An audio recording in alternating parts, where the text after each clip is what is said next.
आपके हॉस्टल में जितने दोस्त थे, आप बोल रहे हैं कि हमारा तो हॉस्टल सेलेक्ट हुआ है पूरा। हाँ, हमारा लगभग पूरा हॉस्टल सेलेक्ट हुआ है। आपने अभी दोस्तों की बात करी, एक तो पढ़ाकू दोस्त होता है, एक होते हैं ना कि अच्छे दोस्त हैं, टफ टाइम में आपके साथ खड़े हैं। तो दोनों में से ज़्यादा महत्वपूर्ण दोस्त कौन सा है? मेरे क्या को चल रहा था दिमाग में? कुछ पेपर दे के बाहर आया तो मेरे को लग रहा था नहीं होगा, एक टारगेट और बिना आप क्लियर थे कि नहीं होगा? मेरे को तो पक्का था ही नहीं होगा। हाँ, आपके पिताजी किसान हैं, जी। तो क्या चाहते थे आप, डॉक्टर बने या सरकारी नौकरी लगे? मोटिवेशन और कंसिस्टेंसी, निरंतरता रखना और मोटिवेटेड रहना, ये दो बातें आपको बार बार में लगातार सुनाई देंगी जब आप नीट की तैयारी कर रहे हैं। मेरे साथ पंकज हैं, इन्होंने जब लिखना शुरू किया तो इन्होंने सबसे पहले लिखा कि सबसे ज़रूरी है डिसिप्लिन। पंकज नीट 2025 की एग्ज़ाम लगी और उसमें ये सेलेक्ट हुए, अब जी बनेंगे ये डॉक्टर, MBBS ये करने जाने वाले हैं। पंकज आपने लिखा है, खुद ने लिखा है कि सबसे ज़रूरी चीज़ है डिसिप्लिन। तो एक नीट एस्पिरेंट के लिए डिसिप्लिन क्या है, उसके लिए एग्जैक्टली डिसिप्लिन क्या है? उसके लिए डिसिप्लिन ये है कि वो रोज़ रेगुलर अपनी क्लास अटेंड करे, जो नोट्स हैं नोट्स बनाए, क्लास में ध्यान से पढ़े, और उसके बाद में जो उसका सेल्फ स्टडी है वो अच्छे से करे वो। और यही है उसके लिए डिसिप्लिन, तो मैनली उसके लिए डिसिप्लिन तो यही है।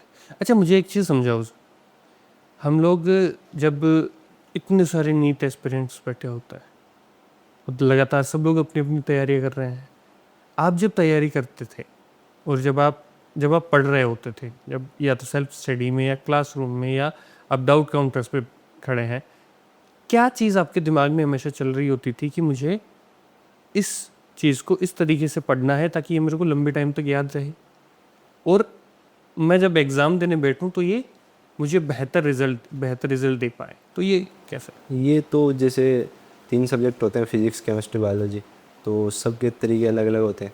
बायोलॉजी मांगती कि आप बार बार रिवाइज करें, जैसे NCERT है तो उसका बार बार रिवीजन, बायोलॉजी में अच्छा स्कोर करने के लिए उसका बार बार रिवीजन जरूरी है।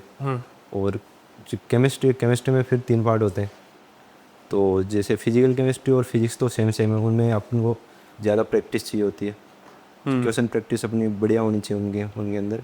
और जो ऑर्गेनिक केमिस्ट्री है, ऑर्गेनिक केमिस्ट्री में प्रैक्टिस भी चाहिए होती है अपने को, और अपने को रिवीजन भी बार बार, जो क्लास नोट्स हैं उनके रिवीजन भी अपने को बार बार चाहिए होता है। और जो इनऑर्गेनिक केमिस्ट्री है वो और बायोसेम है, उसके अंदर मेनली आप NCERT फोकस करें, जो इनऑर्गेनिक है, और वो ज़्यादा रटने वाली चीज़ें हैं इनऑर्गेनिक केमिस्ट्री में। तो जो ऐसी चीज़ें हैं जो आपको याद ही करनी पड़ेगी उसमें। तो अगर आपको जैसे कोई, मैं क्या करता था, जो याद करने वाली चीज़ें हैं मैं उनको रफ कॉपी में लिख के ऐसे याद करता था, तो वो एक लंबे टाइम तक अपने को याद रहती थी। और जो इनऑर्गेनिक केमिस्ट्री है और जो बायोलॉजी है, इनके अंदर आपको अगर ये चीज़ें याद रखनी है तो बार बार रिवीजन करना ही पड़ेगा। आपको टफ क्या लगता था, फिजिक्स ज़्यादा टफ लगता था, बायोलॉजी या फिर केमिस्ट्री? केमिस्ट्री में मेरे थोड़े कम मार्क्स आते थे जो टेस्ट होते थे। फिजिक्स और बायोलॉजी तो अच्छी थी मेरी। फिजिक्स और बायोलॉजी अच्छी थी। पेपर देने बैठे हैं आप 2025 का, आपने पेपर खोला है, 3-4 बार ऐसे पेपर घुमाया है, ये पेपर देखते सबसे पहले दिमाग में क्या है? मैंने पहले जब मैं पेपर खोला तो मैंने ऐसे मैंने पेज पलटना चालू करा, तो मैंने फिजिक्स देखा कि फिजिक्स के क्वेश्चन दिख रहे थे कि भाई बहुत बड़े बड़े क्वेश्चन है फिजिक्स के, और जैसे 4-5 लाइन हो गए, बहुत सारे क्वेश्चन दिख रहे थे। तो मेरे को लगा भाई फिजिक्स का पेपर लेंथी है और ज़्यादा टाइम लगेगा इसमें, और थोड़ा हार्ड भी लग रहा था वो। 1-2 क्वेश्चन ऐसे देखे मैंने, तो वैसे नए और ऐसे अच्छे क्वेश्चन लग रहे थे मेरे को। तो फिर मैं एक बार देख के पेपर को, फिर मैं बायोलॉजी मैंने स्टार्ट करी, और मेरे को वहाँ तक समझ आ गया था कि मेरे को बायोलॉजी जल्दी जल्दी करनी पड़ेगी। अच्छा। बायोलॉजी को स्पीड से करना पड़ेगा क्योंकि फिजिक्स में टाइम लगेगा। तो मैंने फिर भी बायोलॉजी भी लेंथी थी, तो उसमें भी टाइम लग गया। जल्दी करा था, लेकिन फिर भी उसमें 50 मिनट के लगभग लगे थे बायोलॉजी का। अच्छा। फिर मैंने 1 घंटे और लगभग 30 मिनट के अंदर अंदर बायोलॉजी और केमिस्ट्री कर ली थी एक बार। उसके बाद में फिजिक्स के अंदर मेरे पास लगभग 1.5 घंटा बचा था, तो फिर भी फिजिक्स का पेपर नहीं हुआ मेरे से पूरा। और कितने क्वेश्चन छूट गए थे? मैंने फिजिक्स के अंदर 13 क्वेश्चन छोड़े। 13 छोड़ गए? हाँ 13 छोड़ दिए और 3 गलत हो गए। पेपर दे दिया आपने, बाहर आ गए हैं, आपने जोड़ लिया है, और जब जोड़ लिया है तो उसके बाद में आपके दिमाग में ये है कि यार इसमें होगा कि नहीं होगा, मेरे क्या चल रहा था दिमाग में? पेपर दे के बाहर आया तो मेरे को लग रहा था नहीं होगा, एक टारगेट और करना पड़ा। आप क्लियर थे कि नहीं होगा? मेरे को तो पक्का था भाई नहीं होगा। हाँ। फिर मैं तो घर पे आके पेपर भी नहीं जोड़ा। मैंने तो पेपर फेंक दिया साइड में। फिर जो दीदी थी उन्होंने मेरा पेपर जोड़ा। उन्होंने बोला कि नंबर तो कम ही आ रहे, 593 आ रहे। तो उस दिन तो एकदम ऐसे उदास होकर बैठ गया था मैं। फिर लगभग 9:30-10 बजे यहाँ से दोस्त का फ़ोन आया था मेरे एक। उसने बताया कि भाई नंबर तो किसी के नहीं आ रहे, तेरे तो बहुत बढ़िया आ रहे उनसे और उसे। अच्छा। फिर उसने बताया तो थोड़ी ऐसी शांति हुई। हाँ उसने बोला बढ़िया कॉलेज मिल जाएगा तेरे को। मतलब अच्छे नंबर आ रहे हैं, कॉलेज अच्छा मिल जाएगा। आपके हॉस्टल में जितने दोस्त थे, आप बोल रहे हैं कि हमारा तो हॉस्टल सेलेक्ट हुआ है पूरा। हाँ हमारा लगभग पूरा हॉस्टल सेलेक्ट हुआ है। कितने बच्चे बचे होंगे? लगभग 35-40 जने थे, जिनमें से लगभग 30 का तो हो गया होगा सिलेक्शन। 35-40 बच्चे इनके हॉस्टल में रहते थे। हॉस्टल का क्या नाम है? कबीर। कबीर। 35-40 बच्चे हॉस्टल में रहते थे। कबीर हॉस्टल का नाम है, और कबीर हाउस करके हॉस्टल है जिसमें 35-40 बच्चे रहते थे, और उनमें से लगभग 30 बच्चों का, 30 से ज़्यादा, 30-32 बच्चों का सिलेक्शन हो गया है। यानी लगभग पूरा हॉस्टल सेलेक्ट हो गया है। क्या क्या मतलब कुछ अलग से कुछ करते थे आप लोग? कबीर हॉस्टल का काफ़ी बढ़िया माहौल था। सारे पढ़ने वाले बच्चे थे हमारे हॉस्टल में। सारे पढ़ने वाले बच्चे थे। अच्छा, आप पढ़ तो रहे हैं, अब लगातार पढ़ रहे हैं, आप टेस्ट भी दे रहे हैं, आप डाउट काउंटर्स भी कर जा रहे हैं, सेल्फ स्टडी भी कर रहे हैं, और अच्छे से आप जिस तरीके का एक मैकेनिज्म बताया जाता है उस मैकेनिज्म से आप पढ़ रहे हैं।